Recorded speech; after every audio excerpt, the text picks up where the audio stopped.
Hey guys, my name's Jeremiah Brown. I am a former Olympian turned, I don't know, I guess engineer, I guess you could say. I want to introduce to you my Cyberdrop electric bicycle camper that I spent 2 years designing and building in my workshop and then my parents' garage up in Canada. And now I'm traveling the world and I'm speaking to you from Key Largo in southern Florida. So let me tell you a little bit about what I learned along the journey of building this, and I guess why I even wanted to do it in the first place. So this started as a dream of making what I knew was possible, but that didn't yet exist in the world, come into the world. I had to just realize my idea in real life. And of course, in doing so, so many lessons along the way, but you know, you just gotta get started. You gotta begin with your idea, get it down on paper or mock it up on the computer, and then start building. For me, this was about a learning journey and having fun, understanding engineering and battery technology, and just getting really deep and lost in the joy of learning and discovery. You know, that's what this Genius Hour is all about. It's just giving yourself permission to make mistakes, to realize your dream, bring it into the world. Got the rooster behind me. Another big lesson that I learned is that you can't actually know how good a design is until it's had many hours, or in my case, many miles of usage. Only then can you see how it truly holds up. And one of the things, the big things that happened early for me was actually in New York City, and the head tube here started to warp on me because the aluminum was not strong enough after all for the forces that were acting upon it. So I had to come up with this idea, this solution to find these, they're called shaft collars. They're stainless steel, they're super strong.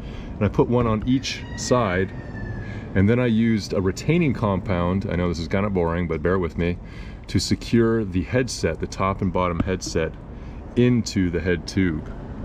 And that ultimately ended up being a really robust and strong solution. And I have to be honest, I didn't know if it was gonna work, but it's lasted a couple thousand more miles now. Big lesson there is, despite all my planning and all my rigorous research, I still had a major oversight. And those are the kind of things that you can't always anticipate. Of course, you do your best to plan and you want to get it right the first time. It's just very unlikely that it's going to happen when you're making something brand new and you're putting yourself out on the limb there to try a new idea. So don't be discouraged when those big setbacks come. Just take a breath and try to think, how can I solve this problem now with the new information that I have? Another thing I learned in this design process is that simplicity is key. Efficiency and simplicity. If there's something that you're not going to use or you don't need in a design, get rid of it. Don't be afraid to cut. It's easy to have our ideas and think of all the bells and whistles that we want to include, but it's really important to get the basics right. I had very clear design goals, and I recommend that for you too. Now, when I was building this, I had to learn about everything. I've never built anything like this before. All elements of fabrication. I had to teach myself how to weld aluminum, which took me several months of practice. I had to teach myself about materials properties, like these aluminum composite panel claddings, and how would they perform in different heat and humidity and temperatures. I had to learn about solar panels and their efficiency and how to hook them up electrically to the system. I had to learn all about DC electronics. I didn't know anything. I had to learn how to build a battery from scratch.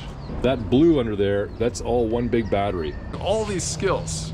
And I didn't learn them all at once, but I just took it one step at a time.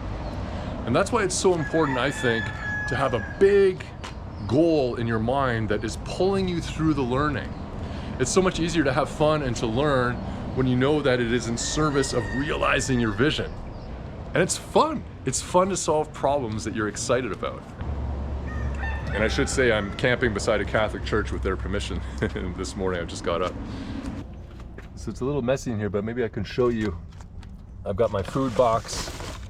I've got my USB ports. I have my solar panel controllers behind here. All my electrics are behind this panel.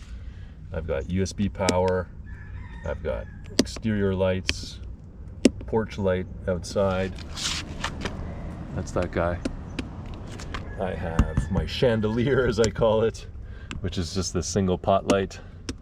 And then I've got these pot lights on a dimmer for the rest of the cabin. You know, when you do something really cool, other people get excited and they want to help you. That's the beauty of putting something into the world and getting people around you excited for your idea. Isn't that great? So look, I hope you drew some inspiration from this.